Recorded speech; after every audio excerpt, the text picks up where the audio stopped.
Nesta série de aulas, vamos resolver os problemas do capítulo 6 do livro Fundamentos de Física de Halliday e Resnick, 10ª edição. Problema 94. Uma criança com 140 newtons de peso está sentada no alto de um escorrega que faz um ângulo de 25 graus com a horizontal. A criança se mantém no mesmo lugar, segurando os lados do escorrega. Quando solta as mãos, ela adquire uma aceleração constante de 0,86 metros por segundo ao quadrado, dirigida para baixo naturalmente. Letra A.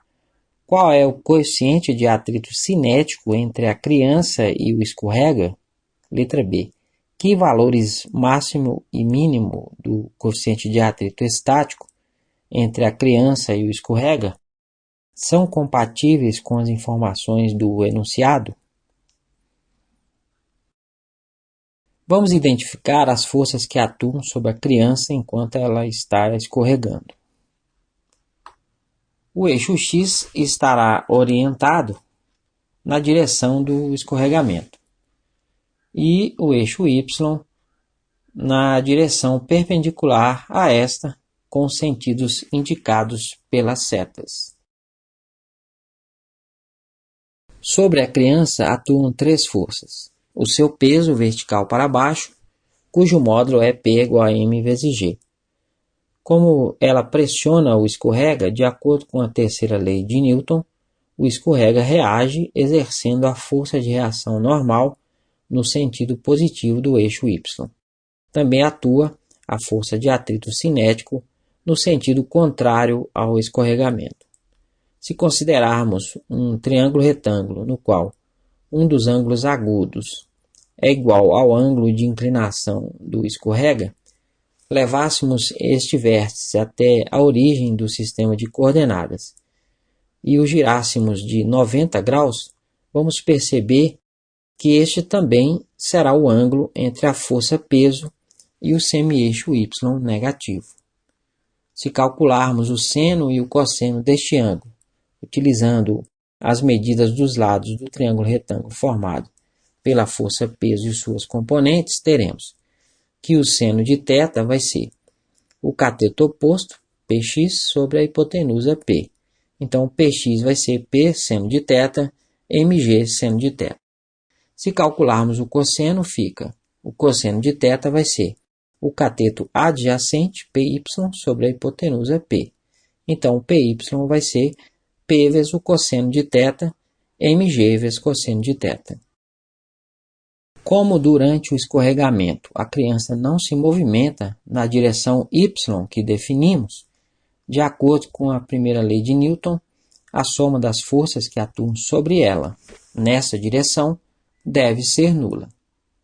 Então, Fn menos Py tem que ser igual a zero. Fn menos Mg cosseno de θ, que é o Py, é igual a zero. O Fn vai ser Mg vezes cosseno de θ. A força de atrito que atua sobre a criança é a força de atrito cinético, cujo módulo é proporcional ao módulo da força normal. Então, Fa vai ser igual a Fc, que é igual a mc vezes Fn, coeficiente de atrito cinético vezes o módulo da força normal. Então, é mc vezes mg cosseno de θ. Na direção x, o movimento da criança é acelerado. Se aplicarmos a segunda lei de Newton nessa direção, teremos que Px menos Fa tem que ser igual a m vezes a. Então, m vezes g vezes seno de θ, que é o Px, menos mc vezes mg cosseno de θ, que é o Fa, vai ser igual a m vezes a. Passando o ma para a esquerda e o termo de mc para a direita, fica mg seno de θ menos ma vai ser igual a mc vezes mg cosseno de θ. Como os dois primeiros termos da esquerda têm m, podemos colocar em evidência.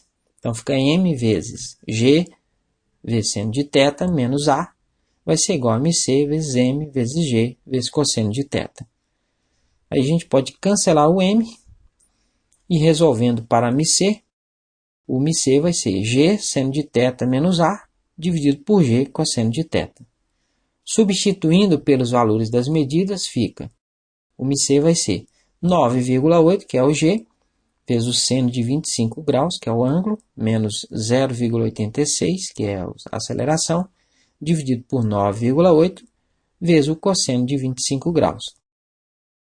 Efetuando as operações do numerador, dá 3,282 e fazendo a multiplicação embaixo dá 8,882.